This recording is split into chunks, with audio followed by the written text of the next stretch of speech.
Hello friends, Nifty का आज analysis हम चालू करते हैं। आज निफ्टी में डिसेंडिंग सीपीआर बना था और सीपीआर का रेंज बहुत कम था। तो ऐसे केस में क्या मोमेंटम आ सकता था, लेकिन हम लोग कॉल और पुट का सिनेरियो को देखे थे तो उसके हिसाब से आज का ट्रेड बनना था। यहाँ पे डेज ओपन की लाइन आ रही है 23,200 के आसपास, यानी कि S2 का लेवल भी यहीं आ रहा है। तो प्राइमा फेशिया देखेंगे तो S2 का लेवल मेक और ब्रेक का लेवल था। अगर गैप डाउन ओपन होता है ना, तो शुरुआत के आधे घंटे का हाई लो को मार्क कर लेते हैं। तो शुरुआत का आधे घंटे का हाई और लो ये वाला हो गया शुरुआत का आधे घंटे का, यानी कि 5 मिनट में 5-6 कैंडल अगर अपन देखेंगे तो हाई लो बन जाता है। जैसे 1 2 3 4 5 6, ये 6 हो गया। अब इसको हम मार्क कर लेंगे।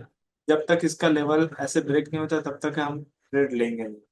यहाँ पे आप देखेंगे पहला कैंडल क्या बना, S2 लेवल से सपोर्ट लेता हुआ बना पहला कैंडल, ग्रीन कैंडल बना। तो इसके ऊपर जाने की टेंडेंसी रहेगी, है ना। ऊपर जाने की टेंडेंसी रहेगी। पहला टारगेट हो जाएगा S1 का लेवल। अब गैप डाउन ओपन हुआ है, तो गैप डाउन ओपन होने में क्या है, जैसे ही पुट वाले लोग प्रॉफिट बुक करेंगे तो मार्केट में क्या होगा, एक सेलिंग प्रेशर आएगा पुट में। तो पुट सेल होगा तो क्या है, कॉल बढ़ेगा। तो ऐसे केस में क्या ऊपर जाने की टेंडेंसीज की हो गई। लेकिन ये स्टार्टिंग पॉइंट में बहुत ज्यादा जिगजैग किया था। ये कैंडल थोड़ा ऊपर गया, फिर थोड़ा ऊपर गया, फिर नीचे आया, फिर ऊपर, फिर नीचे, फिर ऊपर। तो यहाँ पे बहुत प्रॉब्लम क्रिएट किया। तो जैसे इस हाई के लेवल के ऊपर में गया कैंडल, ऊपर में 20 EMA की लाइन आ रही थी। अब यहाँ पे वीवैप के ऊपर 20 EMA की लाइन है।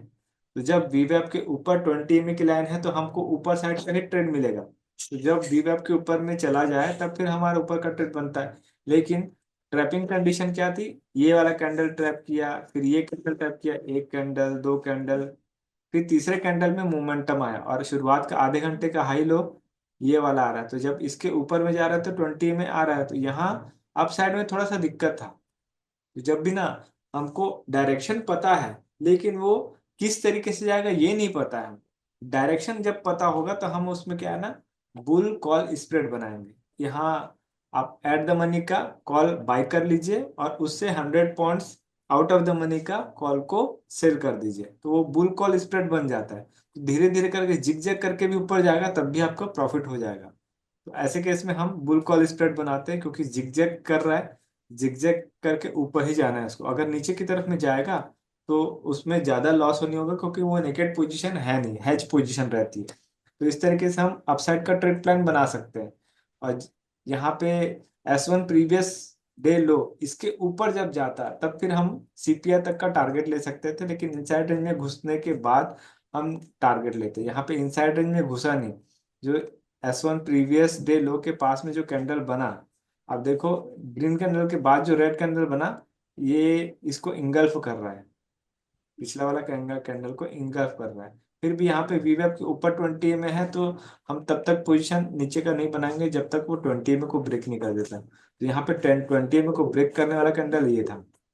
10:55 का कैंडल 20 को बिना विक के कैंडल से क्लोज मार रहा था, तो ये हमको सेलिंग का इशारा कर रहा था। तो यहाँ पे इंट्री, क्योंकि डिसेंडिंग सीपीआर है ना, इस वजह से सीपीआर पे आएगा तो रिजेक्शन देगा। लेकिन ये S1 प्रीवियस डे लो पे भी अगर रिजेक्शन करता है तो फिर वापस हम नीचे का ट्रेड प्लान बना सकते हैं। तो अगर 20 में से रिजेक्शन ले रहा है तो पहला टारगेट क्या हो जाएगा, वीवैप की लाइन। और वीवैप की लाइन को भी डिसाइसिवली ब्रेक कर दे नीचे की तरफ में, तो हम डेज ओपन तक हम ले लेंगे प्रॉफिट। तो नीचे का ट्रेड बहुत बढ़िया था। ऊपर साइड जा रहे हैं तो आप बुल कॉल स्प्रेड पे जाइए, नीचे जा रहे हैं तो आप पुट बाय कर सकते हैं। 20 में ब्रेक होता है, नीचे का ट्रेड बनाना है, वीवैप ब्रेक होगा, फिर नीचे का पोजीशन बनाना है। इस तरीके से आप ट्रेड बना सकते हैं। डेज ओपन अगर ब्रेक हो गया नीचे की तरफ में, तो इसका हाई और लो वाला जो लेवल है, तो उसमें लोअर लेवल ब्रेक हो जा रहा है। जब ब्रेक हो जाए बड़े कैंडल के साथ में, जैसे इस कैंडल में तो ब्रेक हुआ था लेकिन बाउंस हो गया था ऊपर की तरफ में, तो पहली बार में तो नहीं दिया। लेकिन यहाँ वीवैप और 20 में कॉम्बिनेशन निगेटिव हो गए थे। वीवैप के नीचे जब 20 में का कॉम्बिनेशन आ जाए तब हम नीचे का ट्रेड प्लान बना सकते हैं। ये जो कैंडल दिख रही है 12:55 का कैंडल, यहाँ पे आप पुट में बाय करके छोड़ सकते हो नीचे की तरफ। टू लेवल आने के बाद में थोड़ा सा रुक गया है, तो वीवेब के नीचे 20 में है, इसलिए हम नीचे की तरफ में जो ट्रेड प्लान बनाया वो बहुत अच्छा था। डिसेंडिंग सीपीआर में हम नीचे की तरफ में तो ट्रेड प्लान बना ही सकते हैं, इसमें कोई प्रॉब्लम नहीं। आज का एनालिसिस को हम ऑप्शन चेन में देख लेते हैं। हम ऑप्शन चेन लगाते, अगर मार्केट 23,200 पे खुल रहा है तो हम 23,100 का कॉल लगाएंगे और 23,100 का पुट लगाएंगे। यहाँ पे कॉल और पुट का चार्ट अगर लगाते हैं तो आप देखिए, कॉल फॉलिंग चैनल है और पुट राइजिंग चैनल है, लेकिन प्राइस की ओपनिंग कहाँ हो रही है बहुत मैटर करता है। कॉल डिसेंडिंग सीपीआर में, लेकिन ओपन कहाँ हो रहा है, S2 लेवल पे ओपन हो रहा है। जब S2 लेवल पे ओपन हो रहा है तो हमको कॉशियस रहना है कि प्राइस बाउंस हो सकता है ऊपर की तरफ। और पुट जो है वो R2 लेवल पे ओपन हो रहा है, तो ये रिजेक्शन हो सकता है, क्योंकि वीवेब की लाइन बहुत दूर आ रही है पुट में और ये राइजिंग चैनल पैटर्न है। तो हमको वेट करना है भाई, R2 से अगर रिजेक्शन लेगा तो कहाँ जाने की कोशिश करेगा, पुट में R1 जाने की कोशिश करेगा। तो सेम कॉल में भी वैसी होने वाला है। अगर कॉल में S2 से अगर सपोर्ट लेता हुआ ऊपर की तरफ में, तो वो S1 की तरफ में जाने की कोशिश करेगा। यहाँ डेज ओपन की लाइन, इससे जब नीचे जाता है तब हम नीचे की तरफ में ट्रेड प्लान बनाते हैं, लेकिन यहाँ पे नीचे जा नहीं रहा था, इसी जगह से आकर के वापस प्राइस प्राइस बाउंस हो जा रहा था। और डेज ओपन पे अगर ये डोजी टाइप का कैंडल बन जाता है तो एक रिवर्सल ऊपर की तरफ में मिल सकता है। जो प्रो ट्रेडर्स होते हैं ये डोजी कैंडल के अपर साइड में यहाँ एंट्री कर देते हैं, ऊपर की तरफ में ट्रेड प्लान बना लेते हैं। ऑप्शन चेन में जाते हैं हम। ऑप्शन में कॉल कहाँ पे एंट्री दे रहा था, यहाँ पे तो वी वेब के नीचे पूरा ई में आ रहा था पुट में, तो यहाँ पे तो ट्रेड बनता नहीं था।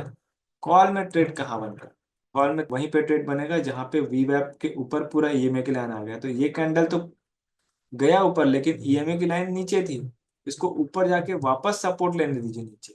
जब वापस नीचे आने लगे और यहाँ पे 34 और 8 ईएमए का क्रॉस ओवर हो गया है, देखिए 34 और 8 ईएमए का क्रॉस ओवर हो गया है। तो ये जो कैंडल है, इस कैंडल पे आप एंट्री कर सकते हैं। स्टॉप लॉस आपका इसी कैंडल का लो हो जाएगा। इस कैंडल पे आप एंट्री 8 और 13 ईएमए का, 8 और 34 ईएमए का क्रॉस ओवर होना चाहिए। यहाँ पे क्रॉस ओवर हो गया, यहाँ एंट्री कर लीजिए, स्टॉप लॉस ये रख लीजिए, आपको छोटा सा स्टॉप लॉस मिलेगा। और पहला टारगेट क्या लेंगे, यहाँ पे पुट में, और पुट को भी देख लेंगे सेम, वीवैप के नीचे ईएमए का क्रॉस ओवर हो जाना चाहिए। तो यहाँ पे पुट में ईएमए का क्रॉस ओवर हो चुका है, ईएमए का क्रॉस ओवर हो गया, तो हम कहाँ करेंगे, यहाँ एंट्री कर रहे हैं या इस कैंडल पे भी एंट्री कर सकते हैं। तो ये सेल साइड का रहेगा और ये बाइंग साइड का रहेगा। कॉल में आप देखें पूरा ऊपर की तरफ में रहा था, यहाँ पे 8 और 13 एक दूसरे को कहीं पे भी क्रॉस नहीं किया है। देख सकते हैं यहाँ पे 8 और 13 जब तक क्रॉस नहीं करा तब तक ट्रेड को बना के रख सकते हैं आप। या चाहे तो एटीएमए से ज्यादा दूर चला गया कैंडल, आप छोड़ दीजिए पोजीशन। एटीएमए से जब दूर जा रहा है तभी छोड़ना है पोजीशन, पास रहेगा तो नहीं छोड़ना है। जैसे एग्जाम्पल के तौर पर यहाँ छोटा छोटा कैंडल दिख रहा है लेकिन एटीएमए से टच करके बन रहा है, ये कैंडल पहुंचा गया दूर, इस कैंडल पे आप एग्जिट ले लीजिए, फिर आने दो वापस, आएगा और आने के बाद में एटीएम से वापस बाउंस हो जाए, यहाँ पे फिर से री एंट्री कर लीजिए और जाने दीजिए ट्रेड ऊपर की तरफ में। जब एटीएम से दूर हो गया, जैसे कि कहा ये वाला कैंडल दूर हो गया ना, इस कैंडल पे आप एग्जिट कर दो, फिर आ जाओ वापस एटीएम के पास, एटीएम से फिर से री एंट्री करके फिर से S1 का टारगेट ले लो। तो इस तरीके से आप छोटा छोटा ट्रेड ले सकते हैं, आपको बढ़िया ट्रेड मिल जाएगा ऐसे कंडीशन पे। तो ये राइजिंग चैनल था, वी वैप के ऊपर ईएमए की लाइन आने दिए, फिर अपन ऊपर की तरफ में ट्रेड प्लान बनाए। और देखिए यहाँ पे 23,100 का जो कॉल है, यहाँ S1 लेवल तक आया, उसके बाद में S1 लेवल पे यहाँ पे है, उसके बाद देखिए पुट में यहीं से सपोर्ट लेके ऊपर की तरफ में जाने लग गया। और जब पुट में ऊपर की तरफ गया तो R1 से थोड़ा रिजेक्शन हुआ नीचे की तरफ में, S1 तक आ गया है, तो यहाँ पे भी आप देखोगे S1 तक आ गया है। जब S1 को ऊपर की तरफ, S1 प्रीवियस डे लो को ऊपर ब्रेक करेगा तभी तो हम सीपीआर की तरफ में जाएंगे ना। यहाँ से जो रिजेक्शन हुआ था, ये रिजेक्शन वीवेब के ऊपर ईएमए की लाइन थी 20 ईएमए, लेकिन यहाँ से रिजेक्शन हुआ था। तो ये जो कैंडल था 10:55 का, यहाँ पे सेल अपॉर्चुनिटी थी, या नीचे की तरफ में ट्रेड प्लान बनाना था 10:55 का।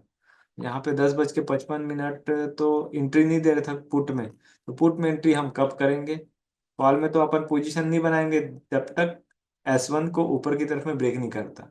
यहाँ पे तो ब्रेक किया नहीं, तो इधर को छोड़ना है हमको, और वैसे भी वीवेब से ईएमए की दूरी ज्यादा हो गई है, तो इधर पे ट्रेड नहीं लेंगे। हम ट्रेड कहाँ लेंगे, जब पुट में देगा एंट्री तभी हम ट्रेड लेंगे। तो पुट में कहाँ पे एंट्री दिया है, अब देखो पूरा वीवेब के ऊपर ईएमए की लाइन कहाँ पे आ रही है, यहाँ कहीं पे आ रही है। 23,300 का पुट अगर देखेंगे तो ईएमए की लाइन यहाँ कहीं पे आ रही है। अगर आप ये ऊपर आ गया पूरा ये में, है ना। तो यहाँ से आप यहाँ एंट्री लेंगे, आपका स्टॉप लॉस यहाँ खा जाएगा। तो कितने पॉइंट का स्टॉप लॉस खा रहा है मात्र, ये 180 पे एंट्री हो रही है और स्टॉप लॉस ले रहे हैं 175। 5 पॉइंट का एसएल ले लीजिए, कोई दिक्कत नहीं, यहाँ पे एसएल आ जाएगा।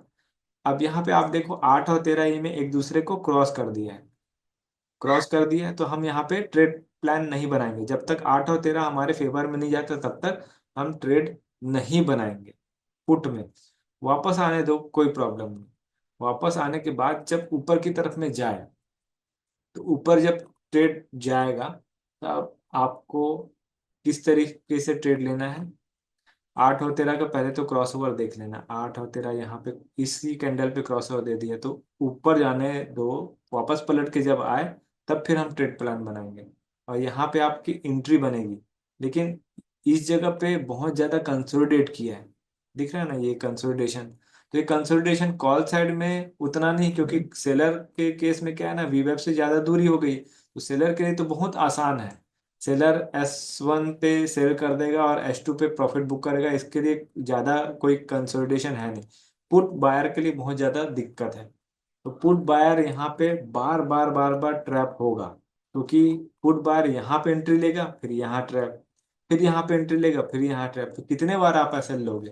तो ऐसे कंडीशन में क्या है ना, जब भी ऐसा मार्केट आता है ना, आपको एक बॉक्स बना लेना है और उस बॉक्स को जब ब्रेक करे तभी आपको ट्रेड प्लान बनाना है। बॉक्स कैसे बनेगा, जब इस बॉक्स को तोड़े ना, जैसे ये वाला कैंडल ब्रेक किया है नीचे की तरफ, ऊपर की तरफ में ये कैंडल बॉक्स को ब्रेक किया है, तब हम ऊपर की तरफ में ट्रेड बना। लेकिन यहाँ पे भी आपका एसएल इक्विटी हुआ, तो कितने पॉइंट का एसएल ले रहे हैं आप ये भी ध्यान दो। इस कैंडल का एंट्री हो रहा है 194 पे, और एसएल कितना, इसी कैंडल का लो आपका एसएल है। तो 3 पॉइंट यहाँ पे दे रहे हो आप, ज्यादा बड़े लॉस नहीं लेना है ना। इसी कैंडल का लो आपका एसएल होगा, तो यहाँ पे एसएल हिट हो गया, कोई प्रॉब्लम नहीं, ट्रेड को छोड़ दो। वापस जब ब्रेक होगा, ये वाला लेवल जब ब्रेक हुआ, ये वाला वापस ऊपर की तरफ, तो उसको पलट के आना। देखो यहाँ पे एटीएमए से जब दूर चले जाए ना कैंडल, यहाँ पे उतना ज्यादा दूर नहीं गया था, लेकिन यहाँ पे बहुत ज्यादा दूर हो गया। 1 मिनट का भी कैंडल जो है वो कई कई बार दूर हो जाता है। तो दूर में एंट्री नहीं करना, हमको वापस पलट के आने दो। और जब एटीएमए पे एक कैंडल बन गया ना, आप यहाँ पे ट्रेड ले लो। यहाँ ट्रेड लोगे तो अब आपका जो ट्रेड है ना वो सक्सेसफुल जाएगा। तो आप यहाँ पे छोटा छोटा करके आप प्रॉफिट बुक कर सकते हो। यहाँ पे नहीं ले पाए तो यहाँ पे फिर से मौका दिया है, तो इस तरीके से आप ऊपर का ट्रेड प्लान बना सकते हो। कॉल में देखिए ये फ्री फॉल है ना, क्योंकि यहाँ पे कब ब्रेक किया था, इस जगह पे ब्रेक किया था 12:55 पे ब्रेक कर दिया था। तो 12:55 के बाद तो मार्केट जोरदार मौका दिया है। तो 12:55, 12:55, ये 12:55 यहाँ से चालू हुआ है, यहाँ से चालू हुआ, तो हम तो यहाँ पे ट्रेड ले रहे हैं। यहाँ पे ट्रेड लेकर के आप ऊपर का ट्रेड बना सकते हो। तब तक बना कर रखना है जब तक 8 और 13 आपस में क्रॉस ओवर ना दे दे। तो 8 और 13 का क्रॉस ओवर कहाँ पे मिल गया है, फिर से यहाँ पे कहीं पे आपस में चिपक गया, तो यहाँ पे ट्रेड को छोड़ दीजिए। कंसोलिडेशन पे हमको एंट्री नहीं करना है।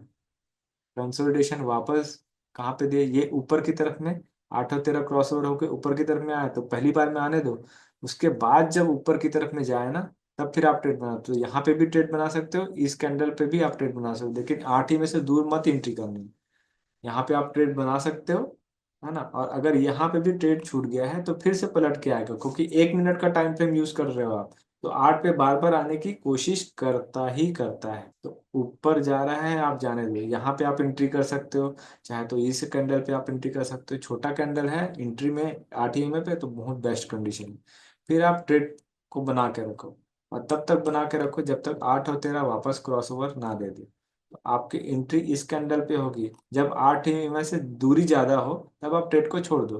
फिर आने दो 8 के पास में, फिर यहाँ पे आप ट्रेड लो, फिर वापस एक दो कैंडल प्रॉफिट बुक कर लो। इस तरीके से आप छोटा छोटा टारगेट में प्रॉफिट ले सकते हो।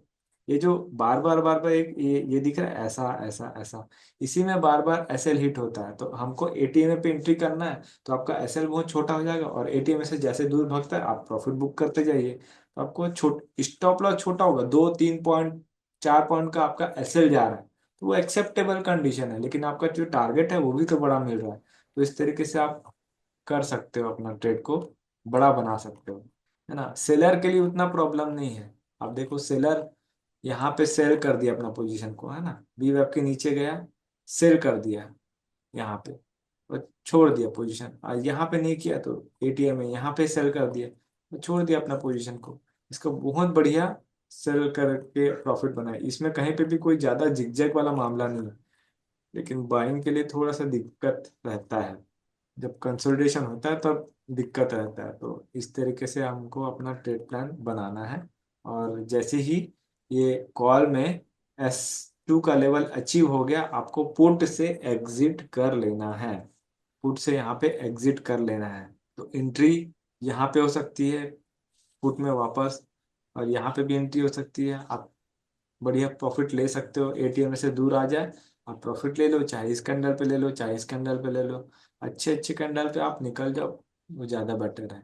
अब आ जाते हैं हम कल के मार्केट पे। कल का मार्केट आ रहा है डिसेंडिंग सीपीआर पे। तो डिसेंडिंग सीपीआर में सीपीआर एक रिजेक्शन का काम करने वाला है, जिसका जो पिवोट पॉइंट है वो रिजेक्शन का काम करेगा। अगर सीपीआर से एक रिजेक्शन कैंडल बनता है तो S1 प्रीवियस डे लो डेफिनेटली जाएगा, और S1 प्रीवियस डे लो नीचे उतरता है तो फिर S2 का लेवल हमको डेफिनेटली मिल जाएगा, क्योंकि मार्केट फ्री फॉल पे है, नीचे कोई सपोर्ट नहीं आ रहा है, इसी वजह से नीचे जो जाएगा बढ़िया ट्रेड मिलेगा। हम हायर टाइम फ्रेम से देखेंगे, 1 डे का टाइम फ्रेम आप ले लो। यहाँ पे S1 से नीचे जा क्लोजिंग दे दिया है, S1 से नीचे क्लोज दिया तो इसका नेक्स्ट टारगेट S2 का रहेगा। S1 और S2 के बीच में डिफरेंस ज्यादा है तो हम इसका 50% ले रहे हैं। 1 घंटे का टाइम फ्रेम पे आते हैं। 1 घंटे के टाइम फ्रेम में S1 प्रीवियस वीक लो के नीचे उतर गया तो हम S2 का टारगेट लेंगे, तो हमारा इमीडिएट टारगेट S2 का ही है। एक अब 5 मिनट में आ जाते हैं, 5 मिनट में आप देख लो कि भाई सीपीआर से नीचे उतरेगा तो S2 का टारगेट हमको मिल सकता है नीचे की तरफ। अगर सीपीआर से ऊपर की तरफ में जाता है तो आप पुट सेल करिएगा, और अगर सीपीआर से R1 के बीच में, अगर बीच में भी आपको प्रॉफिट बुक करना है तो यहाँ पे आप प्रॉफिट बुक कर लीजिएगा। और अगर R1 प्रीवियस डे हाई से रिजेक्शन कैंडल बनता है तो डेफिनेटली वो सीपीआर की तरफ में आएगा, और जैसे ही वीवैप से नीचे उतरता है फिर से नीचे की तरफ में सेलिंग अपॉर्चुनिटी रहेगी। बाइंग की अपॉर्चुनिटी तभी आएगी जब R1 प्रीवियस डे हाई के ऊपर में क्लोज दे दे, तब फिर हम R2 का ट्रेड बना सकते हैं जो कि आज के वर्जिन सीपीआर को मैच करता हुआ रहेगा। लेकिन फिर भी ऊपर जाने की सिनेरियो थोड़ा कम लग रहा है, क्योंकि ऊपर जाने के लिए मार्केट में कुछ ऐसा पॉजिटिव न्यूज़ होना चाहिए इमीडिएट। तो ऐसा कुछ है नहीं फिलहाल के लिए, तो मार्केट में थोड़ा सा सेलिंग प्रेशर ही रहने वाला है। और इसको हम ऑप्शन की प्राइसिंग पे चेक कर लेते हैं। ऑप्शन की प्राइसिंग पे कल क्या रहने वाला है, 23,000 का कॉल देख लेते हैं। देखिए 23,000 का कॉल आप देखेंगे, ये भी एकदम ज्यादा वाइडर नहीं है, लेकिन एवरेज सीपीआर है। तो डिसेंडिंग सीपीआर, अगर सीपीआर से नीचे उतरता है तो इसमें फिर सेलिंग आएगी नीचे की तरफ में, है ना। तो पहला टारगेट S1 प्रीवियस डे लो, और ये टूटता है तो फिर इस पे प्रीमियम डीके होके S2 का लेवल मिलेगा। और अगर सीपीआर से ऊपर की तरफ में जाता है, R1 तक का लेवल लेंगे, उसके बाद फिर ट्रेड को छोड़ देंगे। अब आ जाते हैं पुट। पुट हम ले लेंगे 23,100। 23,100 में देखेंगे यहाँ पे नैरो सीपीआर तो आ रहा है, लेकिन R1 S1 की दूरी सीपीआर से आज के कंपेयर में और ज्यादा है। तो ऐसे केस में अगर सीपीआर से सपोर्ट लेता है तो ऊपर जाने की कोशिश करेगा, लेकिन हम 50% टारगेट रखेंगे, सीपीआर से ऊपर 50% और सीपीआर से नीचे 50%। और अगर S1 पे खुलता है प्राइस तो डेफिनेटली वो सीपीआर की तरफ में जाने की कोशिश करेगा, क्योंकि असेंडिंग सीपीआर है। और अगर सीपीआर से रिजेक्शन लेता है तो थोड़ा सा प्रॉब्लम रहेगा। तो आप इससे नीचे जाता है तो आप सेलिंग पोजीशन कीजिएगा, बाइंग पोजीशन मत बनाइएगा।